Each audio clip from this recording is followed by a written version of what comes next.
Yeah, I don't know what to call this. I feel like we can call it whatever we want. I guess at this point, it's just a test. Again, so I was talking to you before. Part of the impetus, like part of the reason of even starting or even doing this, I know impetus. Yeah. I used the word egregious. I can't remember what the homie was when we used to play ball at with Vic and them. Okay, yeah. I said something about like some dude. I don't know how egregious it was. He was like, man, egregious. It's like an SAT joint. I was like, is it egregious? Is that a word? Impetus is for sure one. Impetus, yeah. So the reason I even wanted to do this, I was talking to you off camera, but I'll bring it here, is around the idea of, one, having a background in athletics and loving athletes.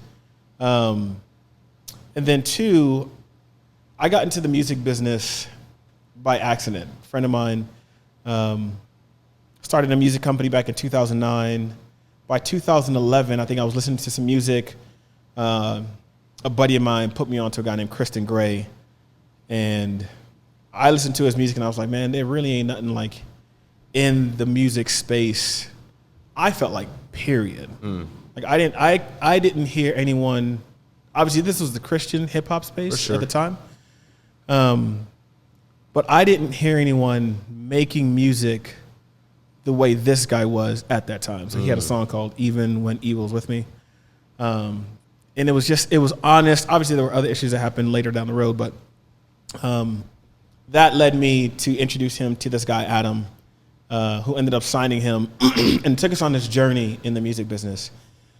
And you've heard the stories about TLC, MC Hammer. Yeah. Kirk talked about it. He started his own podcast called Den of Kings. And he was actually on the Earn Your Leisure podcast talking about this, where he didn't understand early in his music career about music publishing and the opportunity that was there because of the platform that he had. Music labels understand that and understood what banks actually do. Yeah. And so them funding these things and being like, well, we'll give you $1 million up front if we keep everything on the back end. It was like, oh, we'll play the slow game if you play the fast game. And being in the music industry and having to read contracts, work with music administrators, performance rights organizations, thinking about sync licensing, what touring actually is and the operations and how well of a team you need to have in order for this to run as smoothly. That's really where I cut my teeth in all of this. But one of the things that came up then was athletes run into the exact same problems. They're signing these huge contracts, but oftentimes, as you've heard Draymond talk about it, you've heard DeRozan talk about it when it comes to the mental side of things. Obviously, you have Rich talking about it now that he's in there. But all the things that happen around, the money with athletes, and now the NIL isn't here. Yep. Like that it's creeping all the way down to teenagers who haven't even graduated high school yet. Right. They've got these huge platforms and people are coming at them or their parents. Like you run into the child star problem again. And so now I'm trying to think, man, as I thought back then, how do we take better care of athletes in the same way that we wanted to take really good care of musicians, right? Musicians come in here, they sign these contracts, and they don't realize how valuable the master is. Right. They don't see creativity in this thing that they're producing as intellectual property. Like that's not language they grow up listening to. They're just like, man, I'm trying to get the car and this and that. And the homie with the, behind the desk is like, well, we can get you the car. That's easy for us. Yeah. But if we could push some buttons and pay the radio to put this music into people's ears and we can get all those publishing, we're going to be getting checks for tens of, hundreds of years. Yeah. Versus, the 5-year note that we got to pay on your car. Right. That's easy for us. Yeah. So anyways, back then and even now, I'm always like, man, how can we create something for athletes that takes care of athletes, not in the sense of just we take better care of what they do with their money, but more in the sense of like the whole athlete understanding who they are, the platform they have, the opportunity they have, the impact they can make. That isn't just, I'll use another word, ethereal. It isn't just a distant idea. It's like you have a talent that so many people respect and by nature honor. Now, how can we show you the responsibility you have and the gift it is to enjoy that, but then also use that to make the kinds of differences you want to see in the neighborhoods you come from. And so obviously you've done it. Like you went to the league, you played through college. And so like, that's probably the first question I wanted to hear. I didn't really do the formal intro. I'm here with Geremy, ex-NFL pro. How long are you playing in the league? 6 years. 6 years, NFL vet. You've done the work. All right. So you know that experience. And so that's probably the first question was like, what was that process like getting to the league? I would say it's totally different back then than now. One of my friends, How so? one of my friends joked and said, like, man, you see these kids not crying when they get drafted. It's like, because NIL, they're getting paid already, right? That's true. Like nobody crying no more. Yeah, no one's crying. It's like, I've been getting paid. Right. But no, for me, man, it was always a dream I had since I was 7. Randy Moss made the position look very attractive to me. But that was back then when the sport was pure. You know, what do you mean by that? Define pure. There were no NIL stuff. It was just gotcha. I'm out here playing for fun. For the love of it. Right. Gotcha. You know, the politics side doesn't really come into it to maybe high school, depending on what area you're from. We'll get there. That's an important part. Yeah. But it was just a steady grind, man. I never jumped the gun too much. I wanted to make sure I was a really good high school player first. That would project me to college, and I wanted to make sure I was a really good college player that would project me to the NFL. But it definitely caused me to be an outlier in regards to work ethic and avoiding certain things like, it sounds cliche, like the partying and staying up late. Everybody says that. Yeah. I have to separate myself because I was gifted for sure, but I didn't have like the gift where like you could see some people go out there and be high, hungover, and then go out there and still put up 200 yards. Yeah. I never put myself in a position to try it, yeah. but I unfortunately know the feeling later in life of how it feels to be hungover or something. KG talked about Kobe like that, where it was just like he wasn't the tallest, he wasn't the fastest, he wasn't, but he took the game so serious and his work ethic was You know what I always unmatched. say about Kobe too? I'm not trying to sidetrack per se, but it's like, because obviously Kobe dealt with some injuries, the Achilles, pinky, some other probably stuff we don't know about, but I feel like if he would have got more sleep, he could have extended his career maybe 3 or 4 more years. Bro, the longevity movement and all of that, and LeBron spending $1 million, $1.5 million on his body. LeBron probably going to sleep. Probably. Kobe's like, all right, I'm going to bed at 11, waking up at 2 a.m. to go get some shots up, which I admire the work ethic, but it's true. the recovery, I wonder if the recovery Your would have extended. That's but yeah, I just have to grind, bro. And I don't say that as a cliche statement. Like I really have to separate myself from what other people were doing. Kind of studied older receivers. Like I love Demaryius Thomas, Julio Jones, Larry Fitzgerald. Granted, I didn't have the career they did, but I wanted to make sure I was implementing the work they were doing to at least get to the position where they were. And that it caused me to be different as a high schooler and a college athlete. Yeah, when you said you wanted to make sure you were a good high school player, when you were in high school, were you thinking that? And yeah, for sure. How did you? That's just a mature thing. That's a mature way of thinking. At what point did you start to think? Now, when you say I wanted to make sure I was a good high school player, was it because you were thinking, hey, I want to go to the league? Obviously, that's the end goal. But you can't skip college. Right. So at first, it's like, man, I'm trying to. Let me just be good enough to get to college. Get to college, right. And but you were thinking the next level. You're like, I need to be. Sure. That's the end goal. Yeah, absolutely. Was there somebody on your, like, in your family, a friend, relative, somebody who'd done it before who was like, hey, man, if this is what you're trying to do, then you need to make sure. Because there are people now who like, we could walk you through the steps. Yeah. Make sure you get these numbers. You need to average this. Yep. AAU, McDonald's All-American. Sure. Like they'll walk you through the whole thing to get from whatever amateur or AAU all the way to the league. It's like, but you gotta hit these mile markers along the way. Did you have anybody anywhere like that? No, I was the first in my family to make it to the professional level in my occupation. The thing that's cool, my little brother's a corner at the University of Tennessee, starting as a true freshman. Super dope. So like my family has like the blueprint now. Yeah, they do. I was like the trial run. Yeah. You know what I'm saying? But no, I just. Are you the oldest son? Yes. Oh, that's deep. And it's my brother's 19. I'm 33, so there's a huge age gap between us. We got a little sister. My sister's 24. That's huge. Yeah. Yeah, but that's pioneering. That's a big deal. Yeah, for sure. That's a big deal. Yeah, but there were no like landmarks like, I got to hit this. I just, man, one of my favorite coaches ever, TJ Weiss, always says, your reality is what's on tape.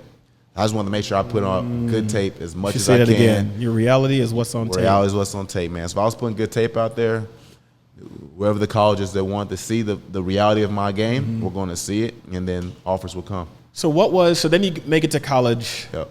Maybe talk through what the work ethic was like, both in high school and then how that changed when you got to college. Like, you hear a lot of people on the academic side say, and when I was in high school, I really didn't have to work that hard. Like, it was fairly easy. And some still say I got to college and it really wasn't that hard, and it wasn't until grad school. There's some people I remember going to A&M were like, man, I didn't really have to work that hard. I was salutatorian, which is number 2 in my class. I wasn't salutatorian, but people would be saying this. Like, yo, I was number 2. I didn't really have to try that hard. Then I got to college, and it's like, yo, this stuff is hard. I gotta really work at it. Yeah. Was that? I mean, you talk about your work ethic in high school. Can you talk about like what it looked like, what the regimen was, and then when you got to college, was it just more of the same, or were you like, yo, they ratcheted up this intensity like crazy? Well, it definitely ramped up for sure, but my access to things were different. You know, everything being on campus, like if I wanted to go catch on a jug machine, I just go watch the facility at UConn. Oh, that's good, yeah. But in high school, it's like I can't just go drive to my high school and go find a jug machine, or, you know, can I call my quarterback to come throw? But like my quarterback ain't got a license. You know, I could just, so things were different. Now I still did a lot of individual stuff that for sure transition to college. You know, cone work, watching film, those things you can do. You did that in high school? Watch film? Yeah, absolutely. Why? Like by yourself? Yeah, that's what I'm saying. Sure. What drove that degree of intensity? One of my favorite verses. The Bible is great altogether, but there's something about 1 Corinthians 9 that talks about all athletes exercising discipline in all things. And then there's a fork where some do it for a perishable reward. We do it for an imperishable. And there's an idea of like discipline and work ethic that is in there. That Paul's like, yo, if you want to know what work ethic looks like, look at elite athletes. Yeah, absolutely. And I'm like, but in high school, I'm like, where did you get that from? Was it you being the oldest son and you like, is there something in that I will say my stepdad at the time, there's a lot of mistakes he made raising me. But if there's one, the work ethic that he instilled in me definitely carried me a long way. So when I was watching film, it wasn't like when I got to college and league where I'm like, okay, every time I win 3-by-1, here comes 22 Tampa. I wasn't that advanced. But I can identify 2 high safety structure, cover 2, cover 4. 1 high safety structure, cover 3, cover 1. This is how I should run this route. And then, like I said, I had a lot of favorite receivers. I love Julio. So if I were able to, like, I don't know, DVR back then and rewind and watch a Julio game, or when YouTube started to obviously advance, it's like, I'm going to watch this Julio game. Yeah. I'm going to watch this Demaryius Thomas game, because Demaryius Thomas went to Georgia Tech. I'm from Atlanta. I used to go try to watch Demaryius Thomas as much as I could because I wanted to play like guys that resemble physical features like me, because I was a big receiver also as well, man. But that's just something, like, my stepdad just instilled hard work, but then I just kind of told myself, like, I see that people talk about the importance of watching film. Let me do that. I see the importance of having a high IQ when diagnosing coverages. Let me attack that. And then obviously it advanced when I got to college. I got TJ Weiss, one of my favorite coaches ever. And then when I got to the league, it just picked up from there. So what was the college experience like? Did you walk on or did you get? Nah, man, hey, dog, I got Scully, man. Okay, you got Scully. So you get there. What was that experience like? Because, again, NIL has changed a lot of things. Yeah. But even then, athletes were in a special class. Okay. Right? Where everything's paid for. Sure. Yeah. Food is at your beck and call for the most part. I don't know if that's everywhere. At A&M, it seemed like it was. Yeah. Because they had a special athletes dorm, and then food was there, crab legs, all the best stuff was where the athletes stayed at. I went to UConn, St. Texas A&M. Yo, Connecticut, there's some. If you play basketball, for sure. Football all the time. I see. Football all the time. You're right. And Texas at our door. Yeah, you're right. Yeah. Texas. You're right. Yeah. Okay, there would be difference where the money's getting put. So that's fair. Yeah. So explain that. Maybe that's interesting, because I'm looking at it from somebody who's at Texas A&M and around athletes, and I'm like, man, it looked like they got it good, right? D1 school, huge school, 45, 50,000 students. Yeah. But it's a football school. For sure. That's what's bringing most of the money in. Yeah. UConn, that's not necessarily the case, so it's not the same experience. What was yours like? Well, I would say when I first got to UConn, really good at football. Big East Conference. Got you. Won the Big East. My freshman year, went to the Fiesta Bowl, played out here in Arizona against Oklahoma. Nice. Obviously, I won't say obviously, but we lost pretty bad. I mean, we had a good fight at some point. Yeah, this is with Ryan Broyles, I think Landry Jones, DeMarco Murray. So we're playing. I was redshirting that year, but so we had some notoriety as a football team, but we didn't have the backing like a Texas A&M at the time and stuff. Yeah. We still had access to food in the dining hall, but there was certain restrictions. Like there was like not the co-op, but somewhere where we can go get snacks. But like if you're not there by 8, that's it. And it's like, man, I'm so hungry, but it's 8:15, and like I don't got, unless you got that financial aid, I don't have money to like, oh, let me just go to this wing place real quick, or this sandwich place and stuff like that. But in terms of like the facility providing food, having a meal card for the dining hall because of my scholarship, I could feast all I like, but then also I want to be alert of my dietary restrictions in regards to weight and playing performance and stuff like that. But yeah, what was your initial question? We got into just what it was like.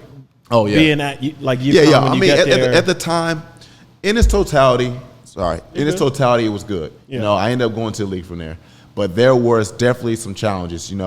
Freshman year went to the Fiesta Bowl. I'm so happy I picked the school. It's amazing. Yeah. Head coach leaves to go to Maryland. Which, if anyone that looks up that story, it's just crazy because, in short, he made our junior running back tell the team he was declaring for the NFL draft, but the head coach didn't tell us he was leaving. So as everybody got on the plane to go back to whatever their respectable locations from the Fiesta Bowl, he took a plane to the University of Maryland and didn't even tell us. So we all coach did. Yep, and we all figured out off ESPN and stuff like that. Now, granted, to respect, he did everything he could for the University of Connecticut. Yeah. So we don't blame him for leaving, but it's how he left. Which was disrespectful. It's always, it ain't what you say, it's how you say it. What you do, it's how you do it. He just slid on us, bro. Yeah. But then we had a flurry of other coaches that wasn't really conducive to our team. Yep. But again, besides one coach, TJ Weiss, man, he came to interim. We won our last 3 games my junior year. My game elevated because of his IQ and his coaching style. Yeah. And things were starting to come up, at least, selfishly, I would say that. Yeah. And I think the team would say that too. Yeah. And then at the end of that year, we asked the AD at the time, his name was Ward Manuel. Me and Byron Jones, who played in the league, first rounder, both captains, we was like, man, if we can have any input, give TJ Weiss a shot at the job or bring us Don Brown. He said, yeah, I'll put that in consideration. Gave us a coach that we didn't really want. Yeah. I mean, the resume made sense, but he treated us terrible my senior year. Culture, man. Culture is a multiplier. Yeah, bro. Or it could be a cancer. Like if it ain't the right. It was so bad our senior year, man. Me and Byron experienced injuries. We were super bad. We went 2-10. It sucks because a lot of my teammates who didn't make the league, like that's the last experience I have in football. Yeah, that's and tough. It's so bad, bro. But in its totality, man, I set records there. That's good. It allowed me to get my name called, which I'm sure we'll probably get into that. Yeah. And I've established a lot of friendships that still go along this day. Like I said, Byron Jones, Andrew Adams, Deshaun Fox, a lot of those guys I still talk to, man. So those things carry well outside of football, man. Yeah. But overall, I had a good experience at UConn. Never got to really experience playing in a bowl game because outside of that first coach leaving, it was just like I just experienced. I think my records were like 5-7, 5-7, 3-9, 2-10 as a player. Yeah, that's really tough coming off that first high of like, yo, this is where it's at, and then it just feels like it declines from there. Big time. Like big it came time, in at the peak. But Jim Moore's doing good now at what UConn's doing, so I'm excited about that. No, that's great. Yeah. So you talked about it. Like, talk about the transition of going from what it was like being at UConn and the turbulence, the instability, the uncertainty that was there. When did you start to find, like, when did it start to happen where you're like, oh, the league is real the next step. It's real. I'll say after my redshirt sophomore year, my redshirt freshman year played sparingly, nothing very exciting statistically. Redshirt sophomore year, man, they brought another guy, the new coach, to kind of be the position I was. Ended up beating him out at camp. The thing that I always battle with is because I beat him out, they was like, okay, since Geremy beat him out, we have to rotate them every 2 series. Let's say if you got the starting spot, they weren't going to rotate me Got in, you. bro. Got you. So I know you had to work twice as hard just to get that. Yeah, and I finished the year with 613 yards, but I'm like, man, imagine if I was a full starter, what I would have got. Just because they wanted him to be the guy. They're like, no, we're just gonna keep giving him opportunities. Exactly, bro. Yeah. But that front office stuff is crazy, bro. savage. It's super crazy. But my name started to pop up. I played really well in the first game against UMass. Had my first 100-yard game against Western Michigan.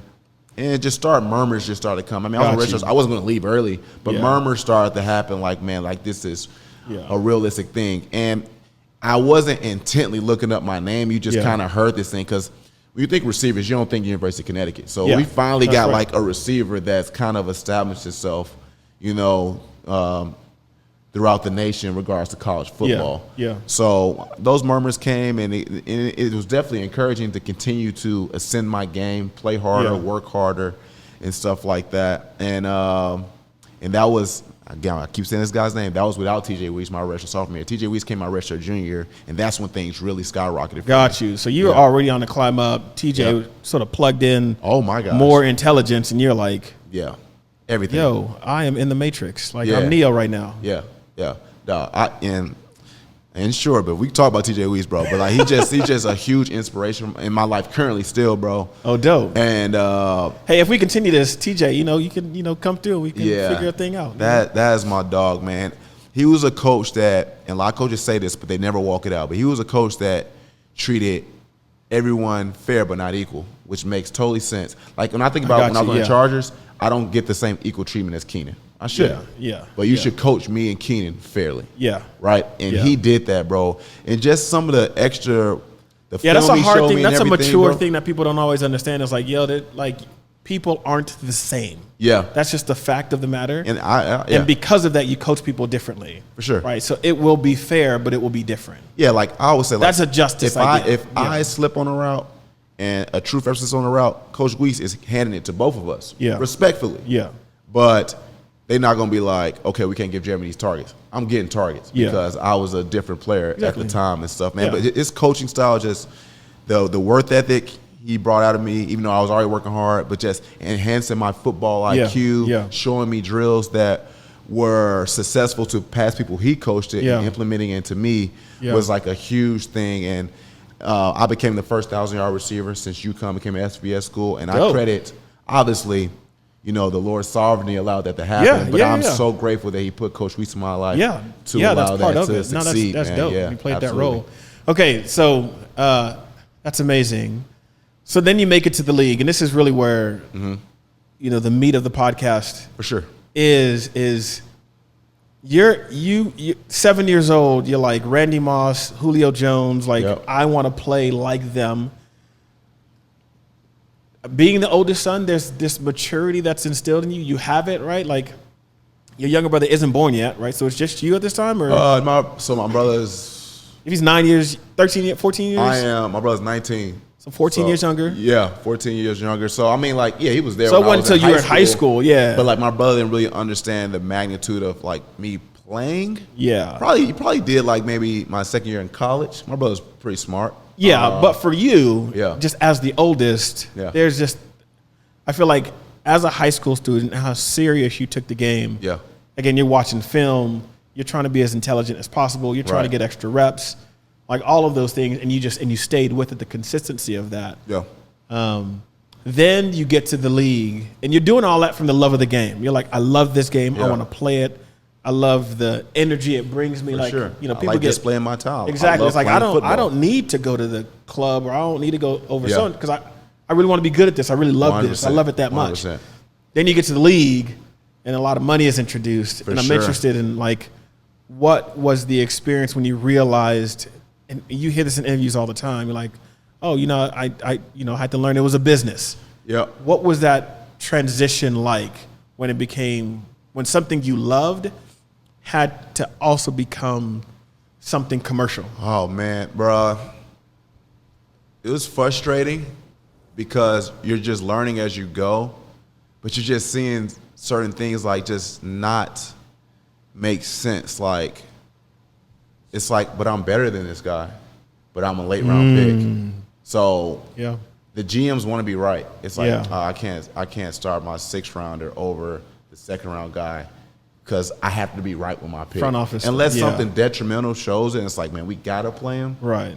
It's just like, this isn't fair and stuff like that. And it also sucks too because teams will label you and they will stick you to that label Right. and not let you play outside that box. And even if you do something outside that box, it was just by chance. Not like, oh, he can actually do this. Right. And that all depends on the coaching staff and the front office.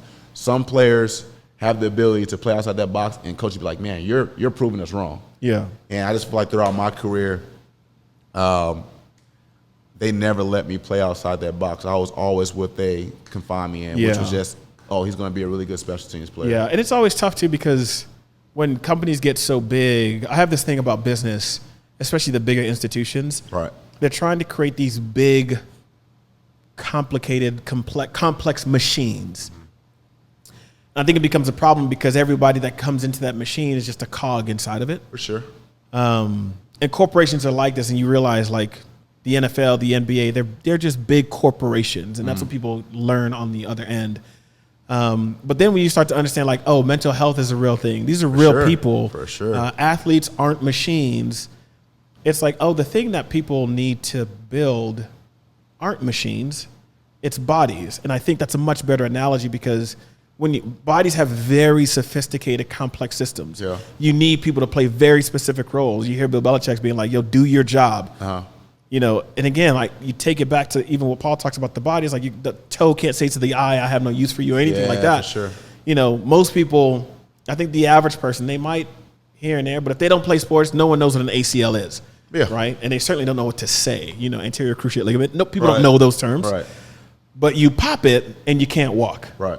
Like it's that crucial, but you don't even know where. Most people don't even know where it is. Right. Right. And it's about that long. Yeah. Like it's not a long thing. Right. And people think, oh, I'm not playing a significant role, but it's like, well, if you do it well, it is, and it becomes really, really, really valuable. And then that could turn into something else. But it becomes a situation where it's just like, oh, well, if only my understanding of that thing is this small, Yeah. then I don't realize, oh, if I'm nimble, if I can be flexible, then I actually can flex and do other things with that. And it's just unfortunate that because they're trying to build these big institutional complex machines, they just see everybody as little cogs in that. Yeah. Was there ever a situation where before you got drafted, anyone prepared you for like, hey, you know, what was the coach's name, TJ? TJ Weiss, for sure. Even him at times, was there ever a point where someone was like, hey, just be on the lookout for this next level because things aren't the same way they are as it is in college? And again, now with NIL, it's moved back another level where it's like, I mean, golly, even in high school, it's just like, I guess middle school, I guess when you're 10, 12, like, I don't know at what point that somebody has to now educate somebody to say, hey, keep an eye on this because if somebody presents you with a contract, there's something you need to understand about your talent, right? It's not just talent, it's an asset. Yeah. No, I mean, he never talked to me about it from a business perspective. Just simply football, man. Like, he wanted to see me reach the level that he knew I had the ability to play. Yeah. He did everything for me to get there. I remember even when I was doing combine stuff, he was giving me advice like on meeting with teams and like kind of have I'm paraphrasing, like 6 plays prep. So when they ask you like what plays you like versus coverage, to have those plays spit out and to be able to tell the progressions of where the play goes or what is the adjustment versus coverage.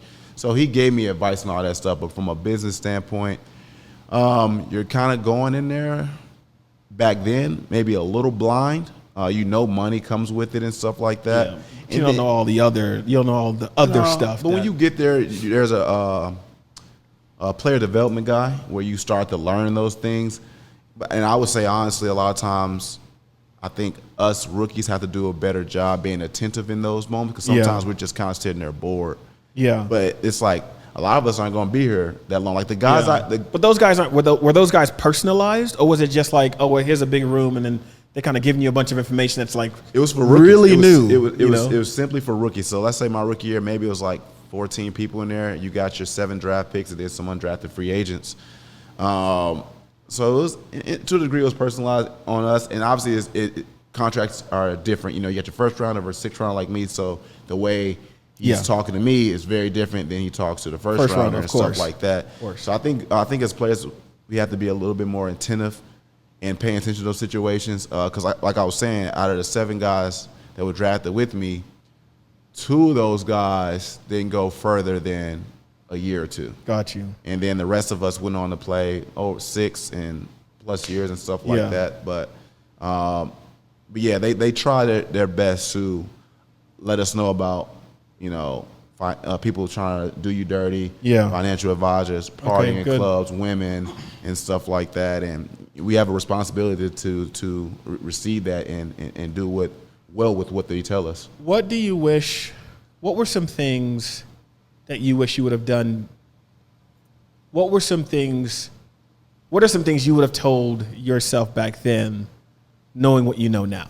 Well, especially when it comes to some of the business going into the league. Yeah, I'll say one thing. I'm very frugal by nature, so I wasn't really spending money. Yeah, I think the most time I spend money is I have a group of 4 best friends. They call us a 5. Once a year, like we did like a big trip and stuff. So that was probably the majority of my money. But I was very frugal, bro. So I wasn't really spending. However, I was also, if I had to go back and tell myself something, like invest more, because I was just so scared. Like, well, the market drops, I won't lose this money, so I just pocket it and stuff like that. And I put it stuff into like a brokerage account and stuff, something that has like slow growth. But I wish I was more educated on markets and stuff like that. Options, like you could options, not in like options trading, but like the options you had in regards to still growing while protecting. Right, but I was very fearful of that, so I wasn't as aggressive in certain things. And then I would say networking, I wish I did a better job at that. But my fear with that is because with my experience as a late round pick, or you're not a star player, if you try and go network or do internships, teams, at least my experience, would deem you as like, he's not totally focused on football. Interesting. And it's like, bro, that's not the case, dog. I just want to gain experience somewhere else because all I know is football. Right. But like when you're a first rounder doing it, it's like, this is cool, or like he's just trying to do better with his money. But if I were to do it, it's like red flag, he's not totally focused. So I wish I would have took advantage of networking, so when my career was done, I can go hit up, this person I met or this person. But I was too fearful of it because it's like, man, they're gonna give me a red flag and they're gonna cut me. So I couldn't do it. Do you feel like could there have been, or do you feel like it would have been helpful if you had like your own personal team to shepherd you through this process? So you talk about networking and saying, I wanted to learn other things outside of just my play, just on the field play. Yeah. But if I did that around the league, then there'd be murmurs about, he's not focused because he's a 6th rounder. Bro, you should be focused on trying to get a starting spot. Or making the team.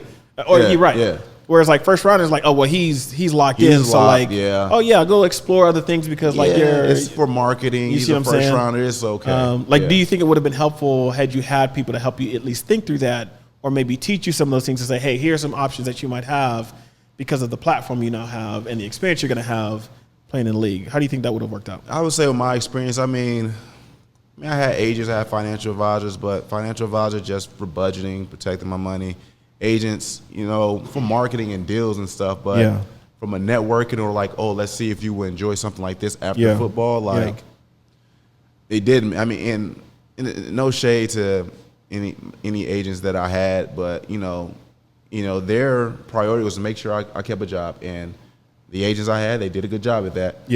But really nothing that exercised anything outside the game of football, because now that I'm done, I really wish that opportunity was presented to me. And now at 33, trying to network and saying, because they say it's a difference between saying, I'm Geremy Davis, I play for the Los Angeles Chargers, versus I'm Geremy Davis, former NFL guy. The attention grabber is totally different with wanting to network with me. But now being versus well removed, a current player versus a former player. So being well removed 5 years now and wanting to network and stuff, or trying to. People just not as interested. It's not as interesting anymore. That's savage, bro. To some people it is, because like some people understand, like, I never made this level. This is awesome. Exactly. Like, exactly. See the value. Some is just like, you used to. Like, well, yeah. I guess it's just a totally different thing. That's just so crazy how again, like, just to undervalue even that experience, that wisdom, that expertise to say, The fact if you do anything at an elite level, like there's lessons that can be learned for anyone who hasn't done it at that level before. Yeah. And again, so much of that translates, especially in the business world, which I see all the time. Like there are so many things where it's like, athletes have a way. I think most people should think like athletes. If you even think about warriors in history, when you think about the best of them, they move like athletes. Right. So athletics is a form of like intelligence that I think a lot of people would benefit from. For sure. If they would study what athletes do and how they approach their life, the rhythms, their routines, what they spend their time on, the way they budget their time. For sure. And understand like, no, this is, how do I determine the value? Yeah. This I can get a good return from. This I'm not going to spend time on. Going to the club versus watching film. Yeah. It's like, man, the payoff now might feel like I'm the boring dude. I'm the awkward guy. I'm not the guy who's hanging out. Oh, yeah. But now I'm at the league and everybody else is, doing whatever they're doing. That's funny you say it, just in short. Like when I was with the Giants, bro, I was the outlier in the room. Like I did not match that receiver room, bro, because those things guys were doing, I'm like, this is not in my character. And it would have just felt so forced for me to try and match that room, bro, where I feel like that's good. I didn't really get along with the room. Not in terms of like riff where they didn't like me, but like I'm not really going to be a part of like these extracurricular activities because like, oh, that's Jeremy the Christian dude, or like, oh, he don't want to do that. And so in my draft class treated me like that too, because there were some times where like player development meetings, they wanted to skip. They was like, I remember I walked in, I overheard the 7th round pick saying like, man, we could do that, but Jeremy ain't gonna skip nothing. It's like I'm a 6th round pick, but I ain't giving them no reason to cut me. No reason. Unless I'm injured and I can't. I'm not giving them any outside thing outside of football for them to cut me, bro. Yeah, there are 2 questions, and I wish, we probably have to do a part 2 on this. But I am interested, at what point was there any interplay between your football life and your sort of like awakening to who Jesus is? Okay. Yep. And then after that, as you integrate those into one, like you're playing football, you have this character, the way you play is different. People recognize that. I just wonder, like, what would you tell young athletes now who have to face some of these decisions in regarding to, again, NIL is coming so much younger, the role that faith plays into that, coming to know the Lord, understanding your value as being made in the image of God at the beginning. Yep. Thus, you play a certain way. If NIL comes, here's how to understand that. And then if you get to play at the next levels, here's some things to think through. So I think 2 big questions, but I hope I'm answering this correctly. One of the most important things for me is I have a heart for people to know Jesus. Yeah. Character means a lot on how I reflect. Where did the that gospel. happen for you? Like, when did that happen? 2012. I got discipled by a guy by the name of John Vampatella. Call him J Vamp.